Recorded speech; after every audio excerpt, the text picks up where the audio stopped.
தோழமை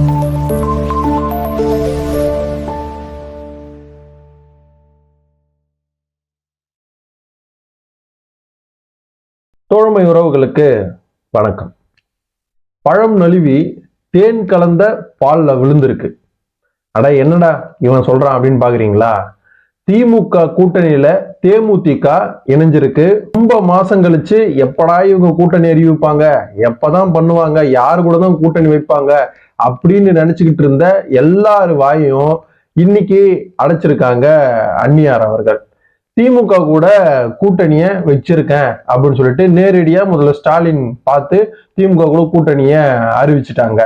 இதனால யாருக்கு இவங்க செக் வைக்க போறாங்க, திமுக யாருக்கு செக் வைக்க போகுது, தேமுதிக யாருக்கு செக் வைக்க போகுது அப்படின்னு சொல்லிட்டு தான் நாம பார்க்க போறோம். 2026 சட்டமன்ற தேர்தல் நெருங்க நெருங்க நெருங்க நிறைய அரசியல் களம் சூடு பிடிச்சிட்டு தான் இருக்குன்னு சொல்லலாம்.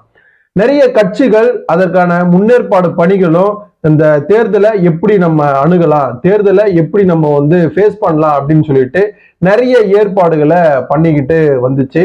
அதுல திமுக ஒரு பலம் வாய்ந்த கூட்டணியா இருக்கு. திமுகவுல தேமுதிக ஜாயின் பண்றதுக்கு முன்னாடியே விசிக, இடதுசாரிகள் கட்சி, மதிமுக உள்ளிட்ட காங்கிரஸ் எல்லா கட்சிகளும் அதுல திமுகவுல ஐக்கியமாயிருக்காங்க. அதனால திமுக தான் இந்த தேர்தலை வின் பண்ணும் அப்படிங்கிற ஒரு நிலைமை திமுகவோட கூட்டணியை பார்த்தே நாம தெரிஞ்சுக்கலாம். இன்னொரு பக்கம் அதிமுக தலைமையிலான என்டிஏ கூட்டணி, அதிமுக, பிஜேபி, அன்புமணி தலைமையிலான பாமக, தமாக இவங்க எல்லாருமே அதிமுக கூட்டணியில இருக்காங்க. இதுவும் ஒரு பக்கம் டஃப் கொடுக்கிற ஒரு கூட்டணியா தான் இருக்கு.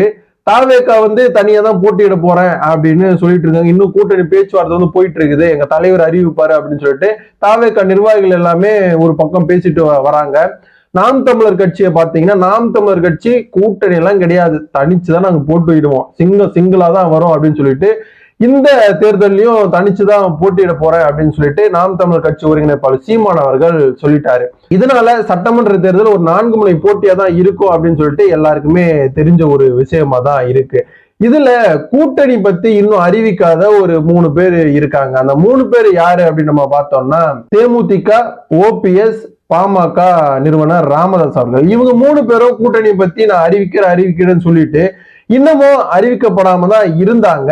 இதுல ட்விஸ்ட் கொடுக்கும் விதமா தேமுதிக பொதுச் செயலாளர் பிரேமலதா விஜயகாந்த் திமுக கூட கூட்டணிய அறிவிச்சிருக்காங்க. எவ்வளவு நாளுங்க, ஒரு கிட்டத்தட்ட ஒரு 4 மாசம் 5 மாசம் ஆச்சு. நாங்க இப்ப அறிவிக்கிறோம், பிப்ரவரியில அறிவிக்கிறோம், ஜனவரியில அறிவிக்கிறோம், எல்லா கட்சி கூடயும் கூட்டணி பேச்சுவார்த்தை போயிட்டு இருக்கு அப்படின்னு சொல்லிட்டு பிரேமலதா விஜயகாந்த் அவர்கள் வெளிப்படையாவே சொன்னாங்க.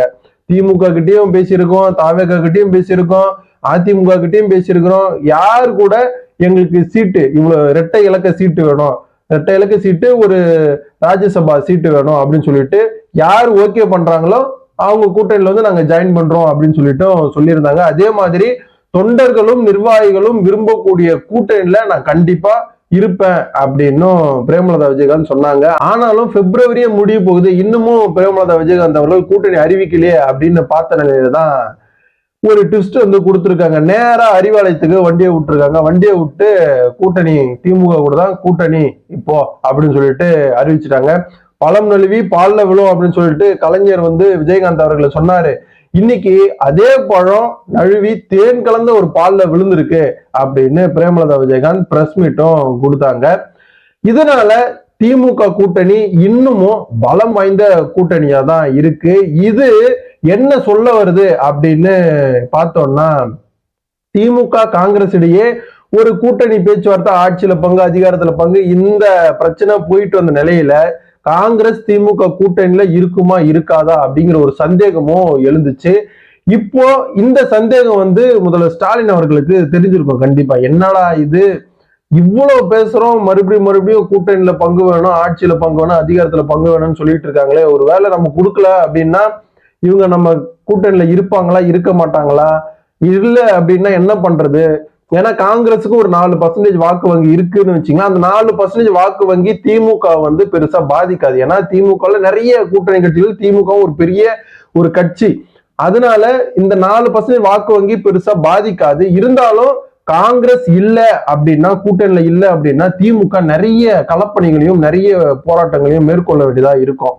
அந்த எலெக்ஷனுக்காக நிறைய போராட வேண்டியதா இருக்கும். காங்கிரஸ் இருந்துச்சுன்னா ஒரு ஒரு கெத்து, ஒரு பலம் இருக்கும். காங்கிரஸ் இருக்கு அப்படின்னு சொல்லிட்டு. ஏன்னா காங்கிரஸ் வெளியே போயிடுச்சுன்னா இதனாலேயே நிறைய கட்சிக்குள்ள நிறைய சலசலப்புகள் ஏற்படும். இது தெரிஞ்ச முதல்வர் ஸ்டாலின் என்ன பண்ணிருக்காருன்னா, தேமுதிகவை கூப்பிடுங்க, ஒரு 10 சீட்டு கொடுக்குறோம், 10 சீட்டு கொடுத்து ஒரு ராஜ்யசபா சீட்டு கொடுக்குறோம், கண்டிப்பா 4 சீட்டு இருக்கு இல்லையா, அந்த 4 சீட்ல ஒரு சீட்டு கொடுக்கலாம் நம்ம அப்படின்னு சொல்லிட்டு பேச்சுவார்த்தை நடத்தி அதை வந்து கன்ஃபார்ம் பண்ணிட்டாங்க. தேமுதிக திமுக கூட்டணியில ஐக்கியம் ஆயிடுச்சு. தேமுதிக ஏற்கனவே நிறைய பேச்சுவார்த்தை நடந்துச்சு. ஏற்கனவே விஜயகாந்த் அவர்கள் இறந்த போது முதல் ஸ்டாலின் அவர்கள் அரசு மரியாதையோட அவரை வந்து இறுதி ஊர்வலம் வந்து நடந்துச்சு. அதே மாதிரி அவருடைய குரு ஜெயந்தி, குரு பூஜை நடக்கும் போதும் துணை முதல்வர் உதயநிதி ஸ்டாலினும் நேரடியா போய் பங்கேற்றார். எந்த ஒரு வெளி கட்சிகளையோ துணை முதல்வர் வந்து பங்கேற்றது பார்க்க மாட்டோம் நம்ம. ஆனா இதுக்கு வந்து பங்கேற்றாரு. இதுலயே நம்ம கூட்டணி உறுதி அப்படிங்கிற மாதிரி நமக்கு முதல்லயே ஒரு இன்ட்டு கொடுத்துருக்காங்க. இப்போ இந்த இன்ட்டு கன்ஃபார்மே ஆயிடுச்சு.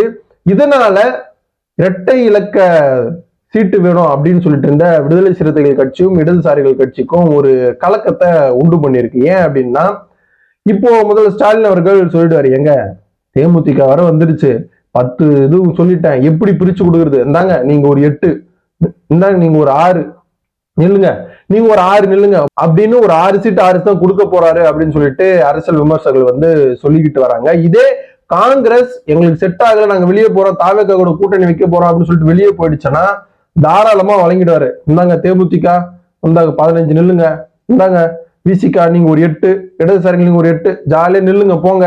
ஏன்னா தேமுதிகவுக்கு விஜயகாந்த் அவர்கள் இறந்த அப்புறம் அவருடைய அனுதாப ஓட்டுகள் வந்து இருக்கு. அது மட்டும் இல்லாம தேமுதிகவும் ஒரு வாக்கு வங்கி இருக்கு. ஒரு 6 சீட்ல நின்னாங்களா, ஒரு 3 சீட்டு ஜெயிக்க வேண்டிய இடங்கள் வந்து அவங்களுக்கு கண்டிப்பா இருக்கு. விருதுநகர்ல நாடாளுமன்ற தேர்தலில் பாத்தீங்கன்னா விஜய் பிரபாகர் வந்து நிறைய டஃப் கொடுத்தாரு. அதே போல பிரேமலதா விஜயகாந்த் அவர்களும் தேர்தலில் நிக்க போறேன் அப்படின்னு சொல்லியிருக்காங்க. அவங்க விஜயகாந்த் அவர்கள் நின்ன தொகுதிகளில் எப்படி சிவகங்கை, இந்த விருதாச்சலம், உளுந்தூர்பேட்டை இப்படிதான் நிப்பாங்க. அவங்க நின்னாலும் ஜெயிக்கக்கூடிய ஒரு வாய்ப்புகள் இருக்கு. இதனால திமுகவுக்கு மேன்மேலும் பலமாக தான் பார்க்கணும் அப்படின்னு சொல்லிட்டு அரசியல் விமர்சகர்கள் சொல்லிக்கிட்டு வராங்க. இது யாருக்கு வந்து லாஸ் அப்படின்னு பார்த்தோம்னா, அதிமுக பொதுச் செயலாளர் எடப்பாடி பழனிசாமி அவர்களுக்கு தான் இது வந்து லாஸா இருக்கும். ஏன் அப்படின்னு நம்ம பார்த்தோம்னா, தேமுதிகவை எப்படியாவது இவங்க கூப்பிட்டு இருந்தாங்கன்னா இவங்களுக்கு ஒரு பெரிய ஒரு சப்போர்ட் கிடைச்சிருக்கும், ஒரு பெரிய பலம் வாய்ந்த ஒரு முழுமையான ஒரு கூட்டணியா கிடைச்சிருக்கும். ஆனா இவரு வந்து நாடாளுமன்ற தேர்தலில் ராஜ்யசபா சீட்டு கொடுக்குறேன்னு சொல்லிட்டு ஏமாத்திட்டாரு. அதனால நான் இவங்க கூட கூட்டணி வைக்க மாட்டேன், அதுவும் இவர் 10 சீட்டு வரை கேட்கறாங்க, இரட்டை இலக்கத்துல நம்ம கொடுக்க முடியாது, ஏற்கனவே நமக்கு வந்து 2 மாநிலங்களவை எம்பி சீட் தான் இருக்குது, அதுவே பாமக அன்புமணிக்கு ஒண்ணு சொல்லிட்டோம், இன்னொன்னு யாரு கொடுக்குது, நம்ம வந்து குழப்பத்துல இருக்கோம், இதுல இவங்களோட கூப்பிட்டோம்னா என்ன பண்றது அப்படின்னு சொல்லிட்டு இவர் அமைதியாவே இருந்தாரு. அந்த அமைதி மயான அமைதியா ஆகி போச்சு. இவங்க வந்து திமுக கூட கூட்டணியை கன்ஃபார்ம் பண்ணிட்டாங்க. திமுகவுடைய கூட்டணி பலம் வாய்ந்த கூட்டணியா இருக்க போகுதா? தேமுதிக யாருக்கு வந்து செக் வச்சிருக்கு, திமுக யாருக்கு செக் வச்சிருக்கு, காங்கிரஸ் திமுக கூட கூட்டணி இருக்குமா, இல்ல தாவேக கூட கூட்டணி அமைக்குமா அப்படின்னு சொல்லிட்டு நம்ம பொறுத்துறது தான் பார்க்கணும்.